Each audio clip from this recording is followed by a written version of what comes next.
Welcome to Autocracy with FP Wellman. I am Fred Wellman, your host. If you're in the wrong place, stay. Have a good time. Grab a beer. It's all good. It's Friday night. We've got another great show and a guest I'm excited to share with you.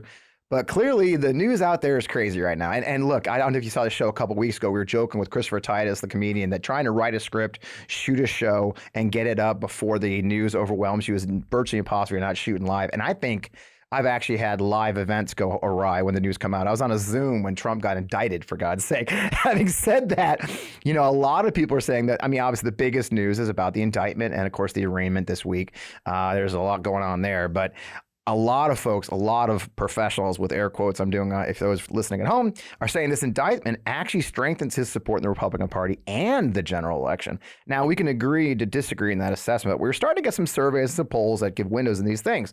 This weekend saw the first trickling of clues. And as always, what you see depends on where you sit, right? So a CBS News YouGov poll taken just at the indictment shows that while the overwhelming majority of Americans see a national security risk with the information that's available in that indictment and the documents that Trump was leaving unsecured and stashing, likely Republican voters see politics. 76% of likely GOP voters say the indictment is politically motivated, and just 12% think the documents he kept in his ugly-ass club bathroom were a national security risk. But this is where it gets interesting for me, and this is a great poll, and I'll link to this article on our Substack. But when asked if it was a national security risk of Trump keeping nuclear and military documents, 38% of likely Republican voters said yes, where a whopping 80% of the rest of the country, like us normies, said it absolutely was, right? Which is a hell of a split, okay? So only 38% is a number for Republicans too.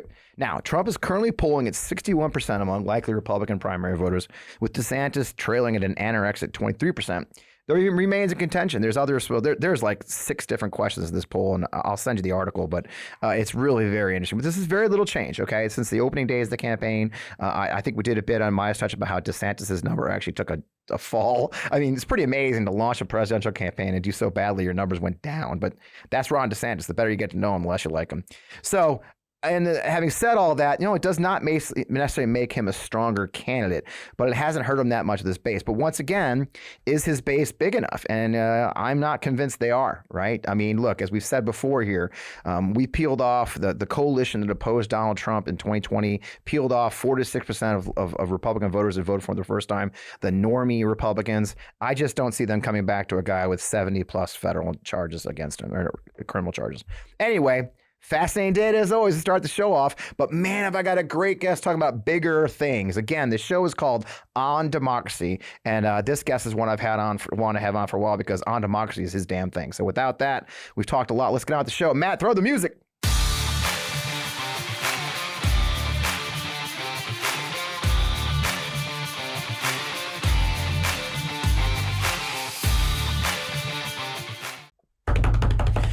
All right. Good music, good rock. I love the energy. Welcome, welcome, welcome. This is On Democracy with me, FP Wellman. I was looking at old clips, and you know what? It appears I start every show off saying how excited I am for this week's show.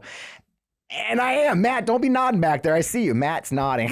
I do. I say I'm excited every week. Don't criticize. But I do, because I have great guests every week. I do this show to talk to cool people. I got cool people. And by the way, Matt, I don't know if you know this. This week is our second month on the MeidasTouch Network. Marks 2 months. This is our 8th show. I don't keep track anymore, but we've been on the MeidasTouch Network for 2 months now. Well over 7 million views of all of our. My God, I love this community. I love being a part of the MeidasTouch Network. My friends, the brothers. Anyway, it is exciting. So with that, I got a great guest. So David Pepper is a lawyer, accomplished author, political activist, former elected official. He teaches election law and voting rights. Served as the chairman of the Ohio Democratic Party between 2015 and 2021.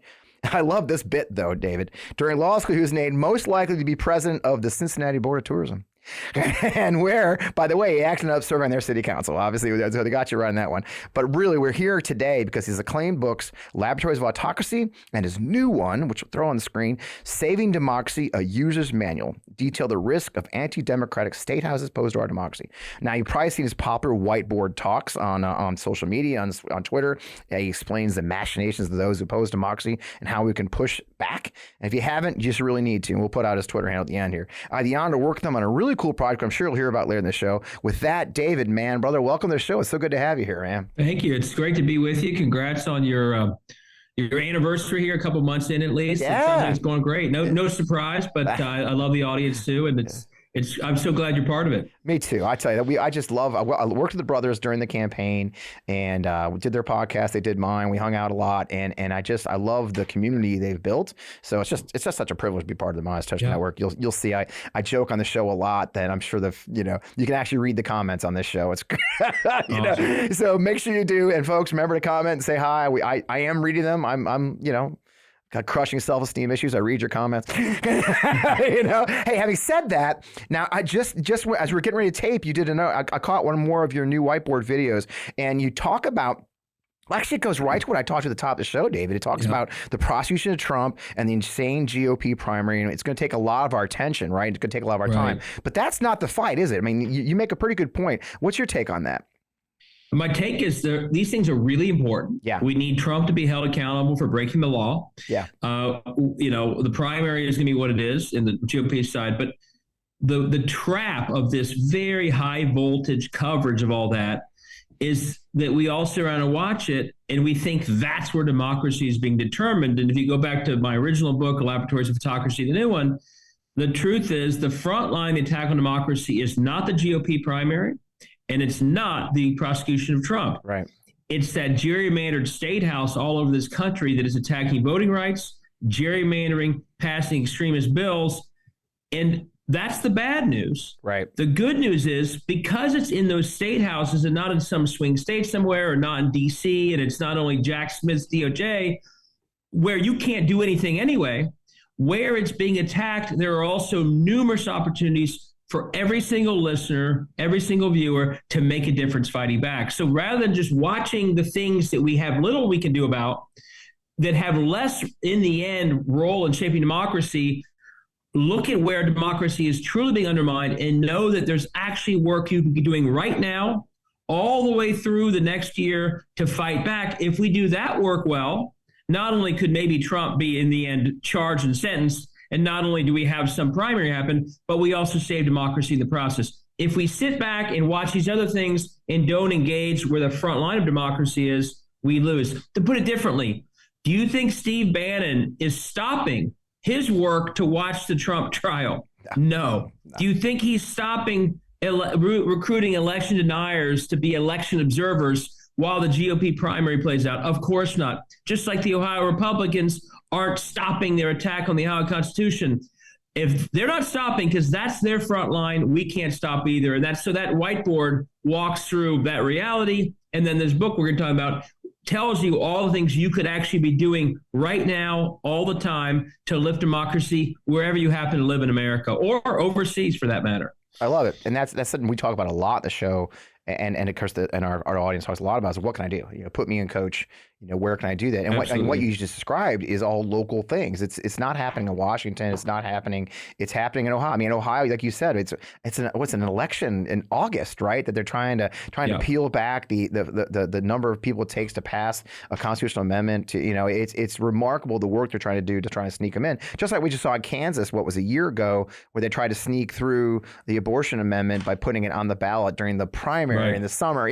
That's what these clever things they do. So we do have to be on guard all the time. And that does take us to the book. You wrote, the new book, Saving Democracy, User's Manual. What drove you to that? And tell us more about what we can find in your book. Sure. So what drove me to it was I wrote a first book, and I was really excited that one of the first interviews I did was with the Meidas brothers, the whole network, and it really was a shot in the arm. Yeah. You guys gave me a great introduction. But that book was basically saying, don't just watch, like we just said, don't just watch Marjorie Taylor Greene or George Santos or Trump. There are hundreds of people just like them that we never have heard of in your state house or another state house. Normally, they don't even face opposition come re-election time. And they're the ones destroying democracy far more than whatever Marjorie Taylor Greene says tomorrow on Twitter or whatever. Right. And that's their front line. And that's where they've been on offense, where we haven't even playing defense for too long. Right. We literally are letting it happen while we focus on a few swing states in a federal election year. And so the point of that book was to say they are operating as laboratories of autocracy. That's where the attack is. Let's engage there. Now, people liked the book. I was excited to get good feedback. But like you, I read all the comments, okay? And I started to get emails from people saying, oh my God, because the first book goes through in great, painful detail how bad it is on the ground in a state like Ohio, how painful the corruption looks, how the results are so bad in these gerrymandered, hijacked states. Yeah. People would say to me, David, I love the book, but it was so painful to read. I had to keep skipping to the end to understand what I could do about it because I'm so frustrated about what you're describing.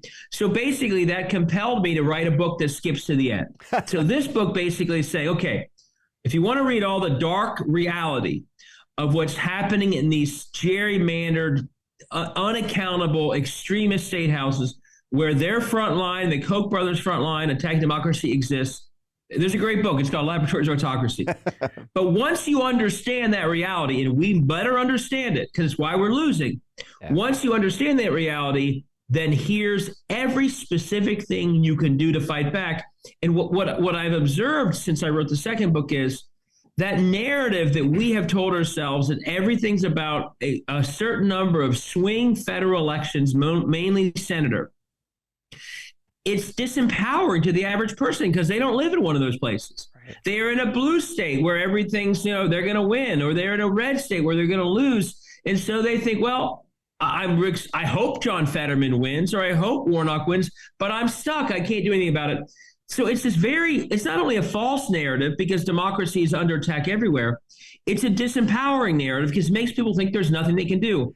Once you realize that the battle for democracy is in Tennessee and those uncontested races, it's at your school board where they want to ban books. It's, it's in the Ohio where they want to disenfranchise voters. Yep.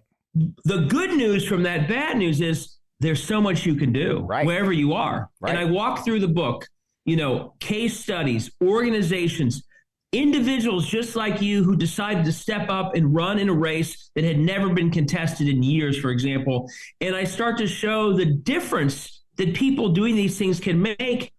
And it's not all that different from what anyone listening to this could be doing as well. And my guess is a lot of them already are. But whether it's taking on book banning and censorship, or making sure we're re-engaging voters that have been disenfranchised wherever we live, or making sure that if you're in a red state that's had dozens of uncontested races for too long, which fuels extremism, we all decide no more. We're not going to do that anymore. Or it's start investing your money that you spend into nonprofits and businesses that are lifting democracy.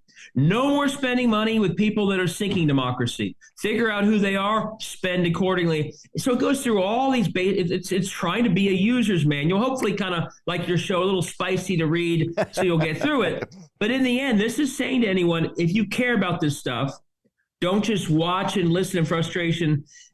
Also, use your energy to lift democracy, and there's so much we could all do, frankly, far more than any of us are doing now. And it's not that hard either. A lot of it is just incorporating a pro-democracy mindset into things we already do every day, but just add democracy to what those things are. Yeah, I really enjoy it. And that's exactly because I get the same questions, right, all the time. What can I do? What can I do? What can I do? And I give examples. We here in Missouri, where we had recent school board races, the Moms for Liberty folks were pushing pretty hard. They had their slate of candidates, and we came up with their opponents. I was really proud of them. And the local groups came together and created their own slate of candidates, because these are all open seats. 12 people run, top 3 win. And they actually ran a slate of actual real parents. First of all, I love that part. And the people who aren't book banners and aren't going to get involved in curriculum. And I was real proud to see here in West St. Louis County that slate of 3 won and defeated the Moms for Liberty candidates and everybody else. So there is hopeful it's happening signs. All over. Right. The book banning is really unpopular. Right. And if you run hard against it, or at the decision point of that school board, if you're the ones who show up to that meeting and say 70% of us in this community do not want the angry parent down the street telling our kids what they cannot read, that's not for them to decide. Normally, the crowd showing up for sort of a freedom to learn type of frame are winning the arguments, whether it be school board races or school board meetings. Yeah. But just a great example of how you can, the activity of doing it is important either way, but you can very often win that battle. Yeah, just by being present. I stumbled on this years ago when I first got involved in local politics back in, Peachtree City, Georgia, which I shouldn't say that way because it's a very snooty town. And in Peachtree City, I started going to city council meetings, and I learned. I was like, holy cow, there's a lot going on. I had to run for city council and the mayor until they threw a war. And, you know, it's the same thing. You get involved, and okay, now I see the system, how it works, how much it has an impact on your life. They're just people out. I just can't imagine how many people don't realize how impactful your school boards and your city councils really are on your day-to-day life, much more so than Congress. That's the funny part. As much energy we expend on Congress, your life is controlled locally by those guys, right? The taxes you pay more often than not has nothing to do with any of those people. It has to do with your local school boards. And the same things with State House. So those are districts, they rarely hear from people. Yeah. So when you do show up, you actually get noticed. Right. Unlike Congress, where you're just a number on a spreadsheet. Yeah. If you make that call, there are 2 staff members in that State House office, and they're picking up the phone and they're going to listen to what you say. So think of that as local as well. Most of these districts, like in Missouri, are quite small. Oh yeah, Missouri has one of the largest legislatures in the country. Yeah, right? you guys are huge. I think it's like but that also means your voice matters there. Right. And what do the Koch brothers? Why have they taken advantage of state houses for years? Because they've sensed that no one's paying attention there. Yeah. And no one stands up to nonsense there. So they become the perfect places to run through extremist stuff. Well, if we all start paying attention and making noise in these places, all of a sudden it's a much less easy place for legislators to pass crazy stuff. So all that activity, whether you're running, encouraging others to run, or simply advocating, all that makes a difference to what is a model of governing right now that they are dominating because they're in all these places that we haven't been for too long. Well, presence matters. We learned that in combat, right? I mean, I learned that as a soldier. That's why we did presence patrols. That's why we make sure we went out. We got our soldiers out of our vehicles and walked on the street. Being present matters, right? And being present at a school board meeting, being present at your state legislature, testifying, calling, writing, it does matter. Like you said, I think a Missouri State District is 30,000 people. It's barely a town, right? So you can really make a huge impact and have your voice heard. It's really, I couldn't agree more. You know, one of the longtime listeners and the viewers of the show know I'm obsessed with uncontested and undercontested races. You know, last cycle nationally, there were 23 unopposed Republican congressional candidates. Shocking 126 Democratic opponents never raised enough money to even put up a competitive fight. It's scientific research says about $200,000 to run a congressional race. 149 races basically were uncontested. Now, you've been in this fight at the state level for years. I know you're with Blue Ohio and all. You know, talk to me why can you expand on why contesting these races matters? Like why does it matter that they're uncontested, and what's the impact of that? So it's truly a crisis that gerrymandering's terrible. So I want to make that clear to start. Of course, that's one reason people aren't running. They think, well, it's so gerrymandered, why bother? Not running is far worse than simply gerrymandering. Think about it for a second. One, you never know where you're going to win unless you're on the ballot. Right. And so look at Kansas in last August. Right. These state houses have gotten so extreme. They actually are defending things that are very unpopular in their own states. Yeah. Sometimes they're also enmeshed in corruption. Yeah. And other problems. Sometimes their outcomes are terrible, like 4 days of school a week, which is happening in a lot of states. Yep. Well, if you don't run, you deprive yourself of the opportunity to win, because their records are reaching a point where you could actually beat some of these people. But let's remove the chance of winning for a second, because obviously that's the ultimate goal in these races. Yeah. Running and losing is so much more important than not running at all. Because think about these places, and I'll go through the numbers. 50% of those Tennessee Republicans who kicked out those 2 state reps, the 2 Justins, did not have an opponent last November. 50%. Wow. The author of the abortion bans in Mississippi that led to Dobbs, Texas that led to that crazy law where you could start suing people, Ohio that led to that Indiana, that 10-year-old rape victim having to go to Indiana. Those 3, none of them faced an opponent in their next election. Wow.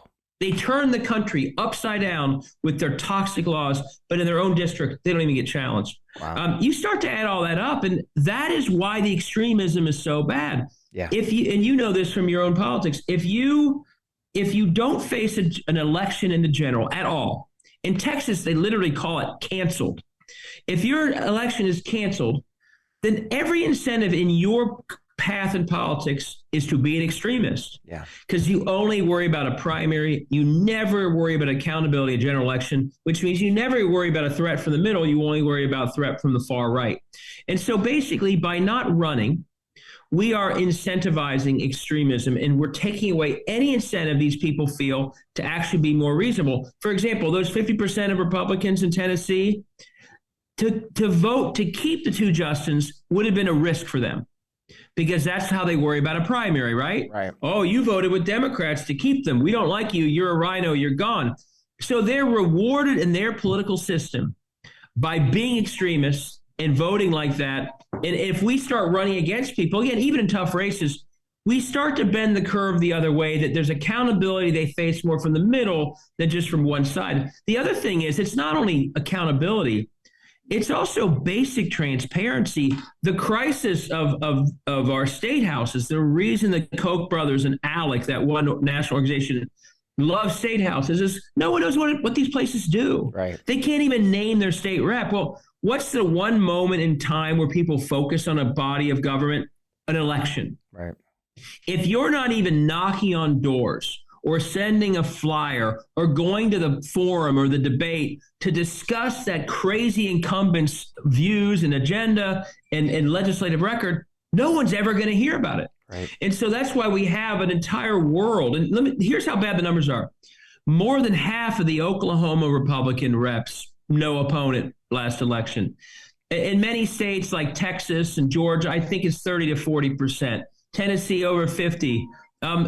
You add it up, we're talking about tens and tens of millions of voters last November who showed up to vote at the level of politics that determines our democracy, state houses, more than Congress. Yeah. No choice whatsoever. That also means tens of millions of people who didn't even have a conversation in their community about what a state house even does. Right. And so when you project that out over a long game, as opposed to just a cycle by cycle game, you realize why the extremism is getting so much worse. We've abandoned millions of Americans all over this country to one side ruling, and that side only faces an incentive to be more of an extremist. And that's why I would say running to win is great, but we all, you and I, and this infrastructure we have to build, we have to start reframing running. In a world where democracy is under attack, in a world where, extremism is exploding, running itself is public service. Yeah. Standing up and knocking on doors and saying, here's what your crazy neighbor, the state rep, has been doing. You didn't know it, but now you do. That is part of getting some accountability and normalcy back into politics that in too many places just doesn't have it. And that's why it's such an important thing to no longer accept as business as usual, leaving so many uncontested races. That's fueling the extremism. Running everywhere starts bending it back the other way. And I think we do it ourselves. I mean, I think when I say I'm Democrats or those who oppose this, we pick the flippable, winnable races, right? So it's always about the flippable, winnable. And I've already seen people declare this election, well, there's 18 races, that's it. Just put your mind on those 18 races, like, holy shit, there's millions of Americans who are just being ignored, and they hear you already. We're sending a loud and clear, when we declare that only a couple of races matter, we're telling millions of Americans, you don't. Right. Absolutely. That's the message, isn't it? And the other party is right there. The other party is talking to them. They're at the local, county fair with the booth. And so, it reinforces it. Now, again, is it easy to run in these places? No, it's terrible. I'm not. And that's why when we have people who do, rather than looking the other way because they're not somehow going to flip a state blue next year. Right. Rather than looking the other way, we should say to them, my God, thank you for running. You're a champion. You're a hero. You're stepping up in a tough place, and we surround you with support because of it. Now, you're not going to get as much as a U.S. Senate candidate, but we're going to show you enough respect and gratitude and respect what you're doing enough to show that we value what you're doing. Right now, we are sending a message in too many places that we simply don't value people running at all. And by the way, you've probably seen this. Oh, what a great point. At the end of a race where for 6 months you were reminded every day that your race in that seat was not valued, you will not run again. And if your friend in the district says, hey, I'm thinking about running, should I? You'll say, hell no, they don't care. You'll get no support. Why run? And that's why we have all these uncontested races everywhere. People think, well, they don't care if I run. There's no value based, that no one sees a value in it. Why would I ever do that to myself? We have to build, and this is Blue Ohio, the things that we're trying to build together down the road. We need to build an infrastructure that says to everyone, oh, we do value running everywhere. We value it so much. We thank you. We support you. And even if you don't win, we keep thanking you. And if you were good at it, we want you to do it again. Yep. We have to change that. And the reason we don't value it right now is because everything in our life is about a few high-profile celebrity races for a few swing seats. Yeah. And we want to win those seats. But that's not everything. In fact, if the attack on democracy is grounded in statehouses, you can win those swing seats for the federal level and still lose the battle for democracy, which is what's happening. So we have to say, well, it's no longer acceptable to allow all these seats to just go uncontested. That is not business as usual. We can't let it be that. And that means we have to make adjustments in how we frame these races, how we support them, so that all of a sudden we're on offense, running everywhere, on message. And you'll know this from Missouri. The good news is not only are the people that we would be running against defending records of being total extremists, often out of touch with their own districts. For the most part, these state houses, and I know you're living this here in Missouri, like I'm in Ohio, yep. The results of these places are terrible. Yeah. I don't care whether it's student debt that's being built up on the backs of these young people, yep. Public schools cratering, no infrastructure, small towns dying. On their watch, they cannot defend their records. But if we don't run against them, we can't ever point that out. If I was in a rural district, I would spend half my time talking about the fact that the rural schools, the center of these communities, are falling apart. A lot of these towns are dying. It's not because of a caravan from Mexico. No. It's because of your corrupted state house. Yep. And run really hard on that.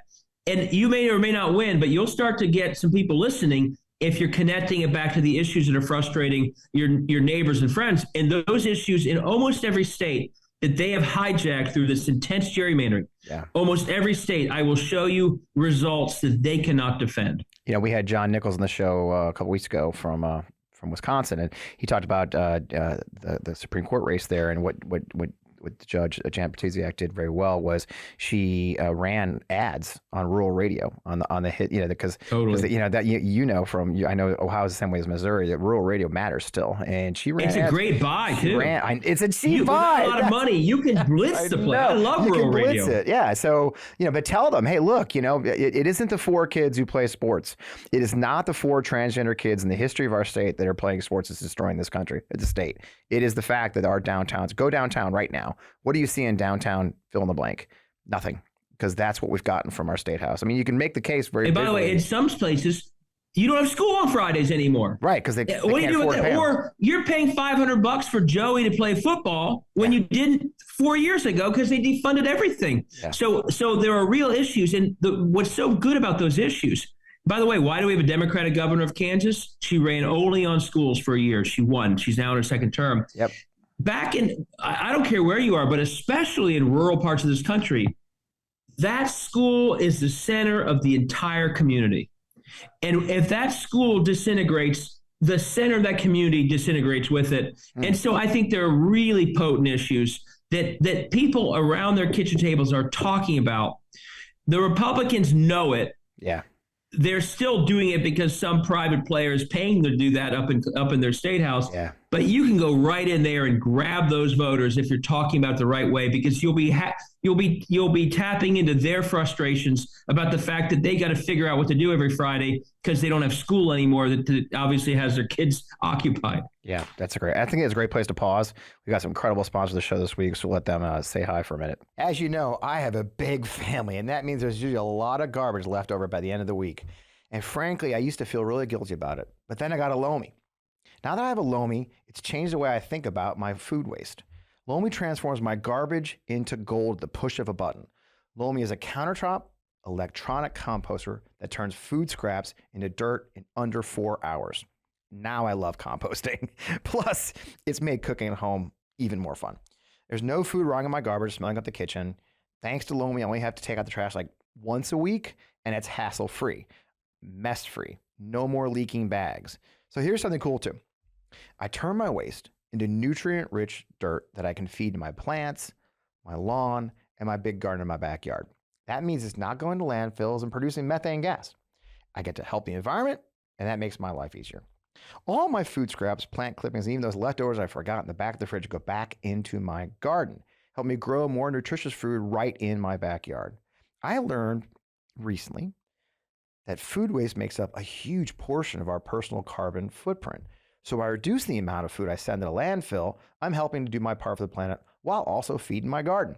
So whether you want to start making a positive environmental impact or just grow a beautiful garden like mine, Lomi is perfect for you. So head to lomi.com/Fred and use the promo code FRED to get $50 off your Lomi. That's $50 off when you head to lomi.com/Fred and use promo code FRED at checkout. Thank you, Lomi, for sponsoring this episode of the show. Do you know your temperature at night can have one of the greatest impacts on your sleep quality? If you wake up too hot or too cold like I do often, I really recommend you try out Miracle Made sheets. Inspired by NASA, Miracle Made uses silver-infused fabrics and makes temperature-regulating bedding so you can sleep the perfect temperature all night long. Now, that silver-infused fabric means that Miracle Made sheets are thermoregulating and designed to keep you at the perfect temperature all night long so you get a better night's sleep. And I can tell you, honestly, I have. Now, the silver fusion technology also adds an extra benefit. It means the sheets prevent up to 99.7% of bacterial growth, leaving them cleaner and fresher 3 times longer than normal sheets. There's no more gross odors from your sheets. You don't have to worry about any problems with bacteria. They just last longer. Now, I've been sleeping with these sheets, and they're seriously comfortable without the high price tag of other luxury brands, and they feel as nice, if not nicer, than the bed sheets used by some 5-star hotels. Stop sleeping on bacteria. Bacteria clogs your pores, causes breakouts and acne, a whole bunch of problems. Sleep better, sleep clean with Miracle. Now, go try miracle.com/Fred. That's go to trymiracle.com/Fred to try Miracle Made sheets today. And whether you're buying them for yourself or as a gift for a loved one, if you order today, you can save over 40%. And if you use that promo code FRED at checkout, you'll get 3 free towels and save an extra 20%. So Miracle Made is so confident in their product, it's backed with a 30-day money-back guarantee. So if you aren't 100% satisfied, you'll get a full refund. Now, upgrade your sleep with Miracle Made. Go to trymiracle.com/Fred and use the code FRED to claim your free 3-piece towel set and save over 40%. Again, that's trymiracle.com/Fred. Treat yourself. I love the products. I've been using them myself and sleeping like a baby. So one of the things you and I both agree on, I think, David, is that in the end, the problem isn't necessarily flipping Republicans or supposed independents, right? It's disengaged voters, right? It's people who are eligible to vote but have simply dropped out of the process or never joined, right? How do we get them in the fight on our side? How do we engage Americans? I mean, I know it's a big part of your book and your life, you know. Yeah. So talk to me about disengaged voters. I'll just give an example. More than J.D. Vance won Ohio with 25% of the vote. Jesus. You know, more than half of the people didn't vote, and he beat Tim Ryan by a little bit. That shows you the massive opportunity if we re-engage voters. Yeah. If someone has decided that voting doesn't matter to them, or if they've seen Ron DeSantis arrest voters who are doing something wrong, so they worry. Let's say they served in time in jail for a couple of years. They've been out for 10 years, but they don't know the rules. So they hear about a voter ID. They see the Ron DeSantis. They're worried that if they vote, they may get in trouble if they've done something wrong. So they don't vote. Or if they decide that, well, I was excited about Obama, no one's ever excited me since, or they've been suppressed, whatever it is. The way you don't get them back engaged is to frantically knock on the door with 1 week to go saying, don't forget to vote, which is kind of what we do. Right. This is, as Stacey Abrams said, these are people that it's a persuasion message. It's not persuade you to be a Democrat. It's persuading you that voting actually is something you should do. Right. And if you haven't done that in a while, that's not just the transactional nature of a frantic knock on the door with a reminder to vote. And that's where I go through. And the more, when you write a book, you kind of are always thinking through the arguments. I was much more convinced of this late in the book than I was when I first started it. We had to figure out not just the time frame that these voters need to be engaged all the time from early on, not as a last minute desperate plea that feels it's only a reinforcement to them that politics is terrible if they only hear from you with 3 days to go. It's like, well, you didn't care about me until you were desperate for a vote. Why should I care? This is why I think not only is it that we should always be worried about engaging voters, but often it's who is doing that engagement. And so every one of your listeners, I would say to them, the best place to engage the voters of your community may be the food bank that serves some food every week. Or maybe for some, it will be the homeless shelter that's giving them, a shelter over their head temporarily, and says to them, oh, by the way, are you registered to vote? Most of them probably aren't. Or a rec center that their kids go to. And so one thing I'd say to people listening, whether you're a mayor or a volunteer at a food bank or whatever, think about any institution that is serving people that we know have been disengaged, and figure out, and the answer will almost always be yes. So not can they use their footprint of serving these people to re-engage them, but how can they? Right. So a health clinic, and there are a lot, a public health clinic serving low-income folks, add to your intake form, after everything else, are you registered to vote? Part of helping them health-wise is to get them into our democracy, right? So I think that we have to rethink, of course, knock on the door late, but that's not going to do it for most folks. If other organizations have been engaging those people throughout, so they're now registered, someone they trusted engaged them, then that knock on the door may be a useful reminder to vote, but someone else also got them back in the game. The other place I'd say this is, one other way to do this besides nonprofits, community-based organizations, the biggest underutilized tool in Democratic Party politics are precinct-level organizing. Right. In Ohio, we call them precincts. Other places are districts. It's the person that's in charge of a precinct of 500 people. What I put in the book is, if everyone owned their precinct and thought myself, hey, every voter in my precinct I am going to connect with. I am going to set up a structure, whether it's every street has a captain, every apartment building has a captain, and we're going to engage those voters the entire 2 years, let's say, in between the even year races. Again, so that the knock on the door at the end is the last of many, many conversations. It's a reminder. As opposed to what it is now, which is the only conversation. So whether it's that you decide you're going to own that precinct you live in and help organize it, or you're going to own the apartment building you live in and make sure everyone in the apartment building is registered. We're just not doing that work right now. And here's another, and you'll know this, at the end of a campaign, when you're knocking on doors, you often will look down your list and you'll see a huge building and you'll see, well, they're not on my list. Right. Because we're skipping over anyone but the most regular voters. We have, and those are the ones who are disengaged, and we reaffirm the disengagement when we not walk past that door. So the book goes through all these ways that all of us, by being a little creative, but usually using footprints that we already have, like we're on the board of that homeless shelter or we're a volunteer food bank, use that footprint you already have in life to figure out how all these institutions could engage. One other area where this is a huge opportunity. Every Democratic mayor of a city in this country should be doing everything I just described. Every public-facing part of a city hall, rec centers, health clinics, libraries, should be engaging every resident who comes through those doors. These are the very people being purged by these statehouses. So if you're the mayor, you should be pissed about that, because they're attacking your citizens, and you have every right to use your public footprint to get these people re-engaged, whether it's getting them on an early vote sheet so they get the early vote ballot, whether it's showing them how to get a voter ID they now need, they never needed before, or whether it's registering. And so if you know a mayor or a council member, ask them the next time you see them, are you registering voters at City Hall and at rec centers and health clinics? And if you're not, why not? Because we got to get started on that. So there's so many ways to engage voters. And most of the time, you'll see that we just don't do this work. So they attack our voters 24/7. And we much too rarely are fighting back on behalf of voters in all the ways that we could. And let's talk about that. That's a great place to segue into talking about those attacks and our defense of them. Reports came out this weekend that the DNC and the Biden White House have actually specifically told elected members of the party not to comment about the indictment of Donald Trump and other issues.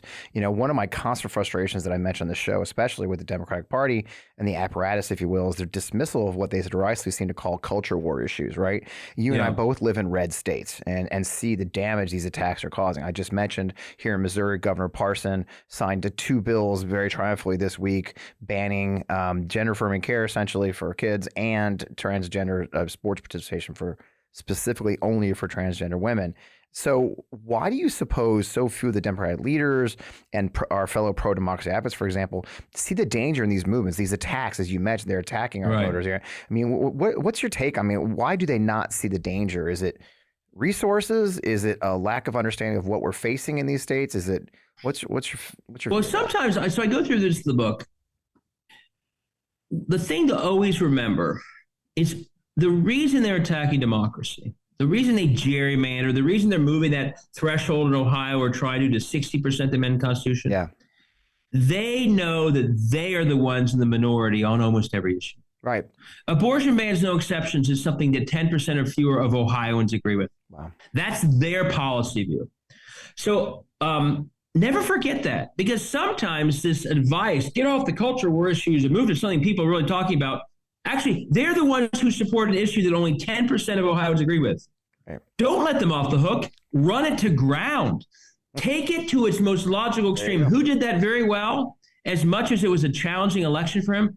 John Fetterman. Yep. He never stopped talking about the abortion issue in Pennsylvania. Yep. And even in debate where he obviously was challenged as part of his recovery, he won the debate the minute that Mehmet Oz said abortion should come down to a woman, her doctor, and the local elected official. That was it. Yep. That was the end of the race. Yep. And so sometimes when they are on extreme ground, pivoting it away, you are letting them off the hook. Right. There's a reason Mitch McConnell told Lindsey Graham not to talk about a national abortion ban. Right. There's a reason Mike DeWine, the governor of Ohio, who spent his career trying to make everything as pro-life as possible, scrubbed his entire website of references to that all last fall. They are generally in the minority and they know it. Yep. And their main goal is to distract from that all the time. Other times I'd say you got to reframe it. In a tougher area in particular, the minute you take the whole battle over gender and make it about book banning and about the freedom we all have as parents to educate our kids, and no angry parent down the street is going to tell me what my kids get to check out of the library, you are now with 70% of Americans. Right. So I think being smart about framing is important, but the instinct to just jump back to the issues folks are really talking about, sometimes they're talking about the very issue that the right is talking about, and they're pissed about it. And if you move on, you're actually giving a gift. And the other thing I'd say, though, is at the same time, sometimes they play games to bait us. Yeah. And you should always respond. I mean, I one of the messaging gurus that I know that was on the Midas show a few years ago is Anat Shankar-Osorio. And one of the things that going back to your point, the idea that you're just going to move away from a topic as if they're not going to keep talking about it, right, is insane. Like when they do one of their dog whistle type racist attacks, her point, this messaging guru that I really respect, is if all you do is say, well, we're going to talk about something else instead, their attack will sink in. Yep. You're better off confronting it and saying the reason they're running this dog whistle is to divide us up so they can accomplish, lower wages or something. So you should take it on. And this is happening, I'm afraid, with and I did a whiteboard the other day on this. Every Republican is using the same message about the indictment. The facts are so bad. Right. So bad. I mean, showers and toilets, and not to get too much. When I was a kid, we had Archie comic books in our toilets. He's surrounded by classified intel. Yeah. Everyone in the bathroom, that's their reading material. That's like nuts. Flying it up to New Jersey, moving boxes around. It's like a bad comedy. They don't want to talk about that. So what do? They say, oh, he's being treated differently than other people. That's the total talking point. Yep. If we don't respond in some way, that talking point will set in. We know it. Yep. So I did a whiteboard the other day, two minutes. Now everyone else has to figure out the best way to do this, and said, that's the most absurd argument. I will concede that there are two systems of justice. If you can show me any other case where someone was moving boxes around and lying about it, was storing them in a shower, in a bathroom, and toilets, and admittedly, publicly said he knew he had declassified them. If you can show me any case where those facts are true and the person was indicted, then I would agree with you. There's a problem here. There's no such case. Nope. Everyone who would do something like this would be indicted. And the reason I did that is because if we don't get into the ether what the counter argument is, they will dominate the space. So I do think you got to sometimes reframe it. But if you simply duck and think they're going to stop talking about whatever the topic is because you're not talking about it, you're going to lose. But the other thing I would say is, even when you do that, still, if your message like Gretchen Whitmer's was fix the damn roads, or your message like Laura Kelly's was Sam Brownback has destroyed our public schools, so will what's his name, Kobach. Yep. Don't lose sight of your winning message either. And your winning message, it may be abortion like it was for Fetterman, but it may be that in Kansas they destroyed public schools. And so don't feel like you got to stick with it the rest of the way, right? Because you might have a killer message that's going to win you the election, and that takes some discipline. But Gretchen Whitmer never stopped saying "fix the damn roads," as much as I'm sure she was also addressing those other attacks. Well, it's a balancing act, and it takes judgment in the heart of a campaign.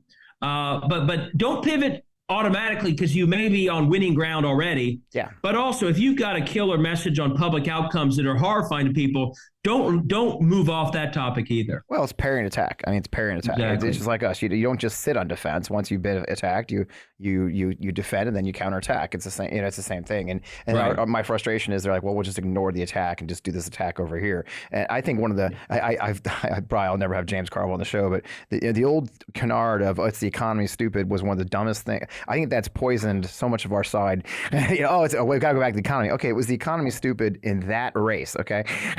Things have changed since then. Every time I've actually had people say it to me since then in races I've been part of, like, well, it's about the economy, Fred. It's economy stupid. Like, holy shit, dude. Okay, like that was that race. Every race is different. By the way, every campaign's different. Every location's different. It may not actually just be the economy right now. It may be other things. So in 22, it was abortion bans. Right. I mean, those inform even the Secretary of State races. And one of the great results of 22 was that election deniers lost Secretary of State races in every single swing state. Everyone, which was incredible running the table. Yeah.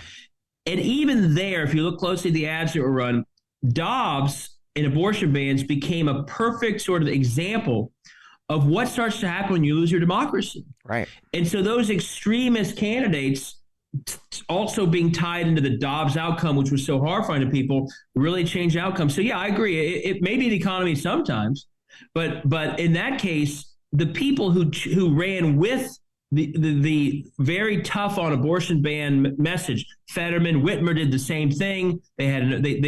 She never stopped talking about it. They actually did very well. People who pivoted too quickly back to other things actually blew an opportunity to really hold their opponent out as an extremist when it came to an issue that so many people were voting on. By the way, the other thing, and I think you'll agree with this, messaging these days is as much about firing up your own base as to show up, going back to our show up argument.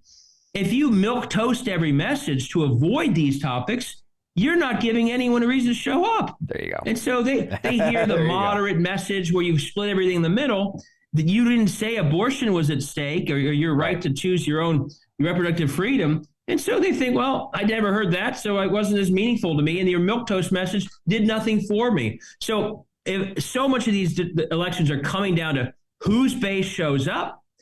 The Republicans are very good at this with caravans and scare tactics. All we have to do is talk about the truth, like they want to ban it, as they do in all these states.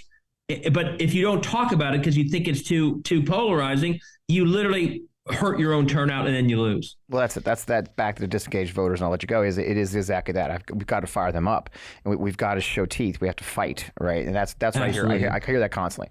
And our opponents are fighting that way. When I was canvassing for a campaign in Georgia against Marjorie Taylor Greene, I remember came up to a lady and she said, "Well, who are you with?" I said, her opponent, and she's like, "Oh, well, Margie's my girl." Like, okay, why? Well, she fights. She's a fighter, And look, I hate that message. I do. I hate that message. But people on our side want that too, right? I mean, I mean, really Democrat people watch this show. I know because they send me messages. They want to fight. They want to know how to fight. They want to be in the fight, and they want to know that we're fighting for them. They don't want bureaucrats. They don't want you. You're not running for bureaucracy. You're running for leadership. You're running for changing the direction of our country. And I do think that's a message I say to a lot of my Democratic colleagues is you got to fight, bro. Show some teeth, show some muscle, get in there, because that's what you're up against. You don't have to do the same way they do, but you do have to address these issues and show them. I also think Fetterman, for all of his challenges, he's a tough as nails fighter. That's his thing. Whitmer is a fighter. Whitmer had effing death threats against her. What she did, she showed up. So you know what also happens though when you don't fight? And I have a whole chapter in this book on messaging. Yeah. If you're saying democracy is under attack, but then you don't look like you're fighting, right? People will think, well, it must not be that bad because you're not fighting for it. I believe democracy is under attack. Yes. You do too. That's why you and I get a little animated sometimes. Yeah, exactly. That's why we never stop talking. That's why I call my book Saving Democracy and your show is called On Democracy. And in the way we engage, we look like we mean it. Yeah. If you're in a state house somewhere and you're super polite about it and you let people filibuster without having to stand there for days, which is what I would do, you actually you're undermining your own message. And not only do your own supporters think, well, you're not really a fighter, but all the less political people who are trying to figure out, is democracy really under attack or isn't it? If you don't look like you're really fighting for it, they must think, hey, it must not be, because those people aren't acting like it's under attack. They're acting calm. They're acting like everything's okay. Yep. And so it's a very inconsistent message than what happened when who was fighting for democracy? They woke up the country, the two Justins, and Mallory McMorrow. Yep. When you saw them, you thought there is a fight. The democracy is under attack, and they're acting like it is. And sometimes I worry when we watch our federal officials of the U.S. Senate, the debates feel like, well, except for a few exceptions like a White House out of Rhode Island or a Bishop Warnock, it doesn't look like they really think there's a threat because everything's still a little too civil. We allow the filibuster to play the role it does without. My attitude would be, Grassley or whoever, if you want to filibuster our voting rights bill, you're doing it for days. Yep. And when you go to the bathroom, we're calling the roll because you are attacking democracy. You fought like that. People would think, oh, this must be real. They're acting like it's real. So I think it's a very inconsistent message we send, not only to our own voters, but people are just trying to figure out who's right and who's not. Well, it's norms and traditions. It's a constant refrain I use a lot. Is everyone wants norms and traditions. It's the bane of the old guard of our own party who failed to see the change in reality. Right. So we just have to have norms and traditions. Like, no, your norms and traditions are trash because the opponent is not honoring them. So you keep pretending they exist and they don't exist, right? Mm-hmm. It is in many ways, we could almost circle back to what happened to Chris Light at CNN. He has this ephemeral view that everyone wants neutral. No, actually they don't, not anymore, because that shit's gone. That day is gone. Right. Well, look, we can bemoan that and we can cry and wail and gnash our teeth. I just want norms and traditions. Look, that shit ended the day that Tubby came down the freaking golden escalator, right? When Trump injected himself into our political system, norms and traditions went out the window. Now we're at war, and the realization is you have to fight. What's his name? Rumsfeld. Well, you have to go to the war with the army built. You know what? Guess what? We've been at war for a while. Adjust. It's too late, and now so I get very frustrated. Look, this has been a great conversation. I really appreciate. I know you got a lot going on. You're traveling the country, and you got a book to sell. We'll put the link out to the book. We'll put the graphic on. I appreciate you. This is freaking fantastic. I love the work we're doing. I'm excited about working with you on Forgotten Democrats. I'm going to tell our viewers about Forgotten Democrats here in a second, but it's exciting stuff you're doing. I appreciate you being in the fight, brother. Awesome, thank you. Yeah, and if anyone, I'm at David Pepper on Twitter. There you go. I have a newsletter I have now under Substack, but my main goal here is to say to people, you're on the front line of democracy. There is so much you can do about it. And the book tries to help guide people on specifically the very specific things they can do going forward. So I appreciate your help in getting the word out. And I love the work we're doing together as well. I appreciate it, man. Again, get that book and keep up the good fight, brother. Thanks so much. Cheers. Take care. Man, what a great conversation. David is genius. If you don't follow him on Twitter, I recommend it highly. Catch his whiteboard videos and the work he's doing with Blue Ohio. We'll throw those links up later. I'm excited to let you know what he was hinting. We were hinting a little bit what we're doing. I'm not going to like hide the football on you. So I am thrilled to be joining a new organization, or actually relaunching an organization called Forgotten Democrats. I'll be serving as the national chairman for Forgotten Democrats. This is the idea of building a community of like-minded Americans who want to see us run and fight everywhere. As I mentioned in the show, 149 Republicans ran for Congress, essentially unopposed last cycle. You may remember we had Dr. Chris Jones, who ran against Sarah Huckabee in Arkansas a few months ago. Chris told us during our show that all 4 congressional seats in Arkansas were essentially unopposed. 2 with no opponent, 2 the opponent never even raised $200,000, the basic amount of money you need to run a decent congressional campaign. That is unacceptable. An entire state didn't have a choice in their congressional races. The Forgotten Democrats campaign is meant to help that. It's a fascinating model run by my friends at It Starts Today, Every State Blue. The idea that we will bottom-up fund candidates. You join a monthly subscription, you become a part of our community. We'll have Zooms, we'll have opportunities for you. You'll hear from people like David Maverick. He's going to be joining me on that Zoom on June 29th, where he can tell you a little about what you can do locally to make a difference. And then people can help each other. And then candidates, 75% of the money that we raise will go to actual candidates. I'm talking about directly to candidates through a remarkable FEC filing that allows us to break up your payment among multiple candidates, not just the top guys.